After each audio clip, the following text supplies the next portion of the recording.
સુરતના ઈચ્છાપુર વિસ્તારમાં થયેલી હત્યાનો ગુનાનો ભેદ પોલીસે ગણતરીના કલાકોમાં ઉકેલી કાઢ્યો અને મહિલા પત્નીની પોલીસે ધરપકડ કરી છે। 23 જૂનના રોજ ઈચ્છાપુર વિસ્તારમાં રહેતા રાજરથ ઉર્ફ રાજુભાઈ યાદવ નામના ઈસમનું શંકાસ્પદ મોત નીપજ્યું હતું। પોલીસની સઘન પૂછપરછ અને ફોરેન્સિક પીએમ રિપોર્ટના આધારે આ કેસ હત્યાનો હોવાનું બહાર આવ્યું। રોજના ઝઘડા અને મારપીટથી કંટાળીને પત્ની મનીષાબેને જ પોતાના પતિની હત્યા કરી હોવાનો ખુલાસો છે। બટાકા છોલવાના ચપ્પુ વડે પતિ પર જીવલેણ હુમલો કરીને મોતને ઘાટ ઉતાર્યો। ઈચ્છાપુર પોલીસે હત્યારી પત્નીની ધરપકડ કરીને કાયદેસરની કાર્યવાહી હાથ ધરી। पुलिस कमिश्नर सर सूरत शहर, अधिक पुलिस कमिश्नर सर सेक्टर 2 सूरत शहर तथा नायब पुलिस कमिश्नर सर ઝોન 7 सूरत शहर द्वारा પોલીસ સ્ટેશન વિસ્તારની અંદર કોઈ પણ પ્રકારની ઘટના બને તો તે અંગે જરૂરી કાયદેસરની કાર્યવાહી કરવા માટે સૂચના આપેલ હતી। તે અંતર્ગત પાછલા દિવસોમાં 23 જૂનના રોજ ઈચ્છાપુર પોલીસ સ્ટેશનને એક મેડિકો લીગલ કેસ અંગે વર્દી મળેલ હતી, જે અંગે ઈચ્છાપુર પોલીસ દ્વારા તરત કાર્યવાહી કરવામાં આવેલ હતી। તેની વિગત જોઈએ તો ઈચ્છાપુર પોલીસ સ્ટેશન વિસ્તારમાં પાઠાની આસપાસ ઝૂંપડપટ્ટીમાં રહેનાર ઈસમ રાજરથ ઉર્ફે રાજુભાઈ જોગેશભાઈ યાદવ તેઓને કોઈ કારણસર ઈજા થતાં 108 મારફતે સિવિલ હોસ્પિટલ ખસેડવામાં આવ્યા હતા, જ્યાં તેમને મૃત જાહેર કરવામાં આવેલ હતા, જેથી ઈચ્છાપુર પોલીસ સ્ટેશન દ્વારા સત્વરે એડી દાખલ કરીને આ કેસનું તપાસ કરવાનું ચાલુ કરવામાં આવ્યું હતું। જે દરમિયાન જે મરણ જનાર વ્યક્તિ છે તેના પરિવાર અને તેની આસપાસના વ્યક્તિઓ વગેરેને પૂછપરછ વગેરે જે પોલીસની કાર્યવાહી છે તે ચાલુ હતી। સાથે સાથે આ ગુનામાં પોલીસ દ્વારા આ જે મરણ જનાર છે તેઓનું ફોરેન્સિક પીએમ કરાવવામાં આવેલ હતું।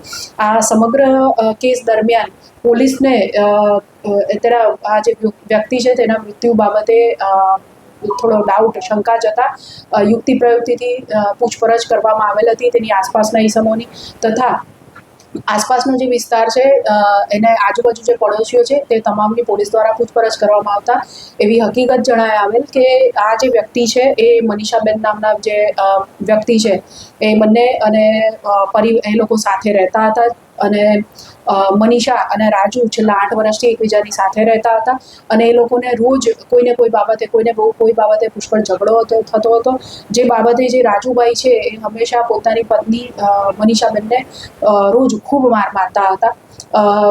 આગળ પૂછપરછ કરતા એ ધ્યાને આવ્યું કે 23મી તારીખના સાંજના સમયે મનીષાબેન અને રાજુભાઈની વચ્ચે પુષ્કળ ઝઘડો થયેલો હતો, જેમાં રાજુભાઈ રોજની જેમ તેઓને ગાળાગાળી કરી મારી નાખવાની ધમકી આપી પુષ્કળ મારામારી વગેરે કરતા હતા।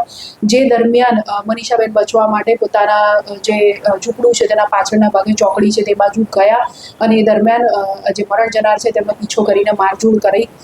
જે દરમિયાન જે બટાટા છોલવાનું જે ચપ્પુ આવે છે એ બેનના હાથમાં આવી ગયું અને તેમણે ત્યાં વાસણો જે પડેલા હતા એમાંથી લઈ અને જે મરણ જનાર છે તેઓને મારી દીધેલ હતું, જે દરમિયાન લોહી લોહાણ તે થઈ ગયેલ અને પછી ત્યારબાદ આજુબાજુના લોકો જે છે તેઓને બૂમ સંભળાતા અને એ લોકોએ 108ને કોલ કરીને બોલાવ્યો હતો।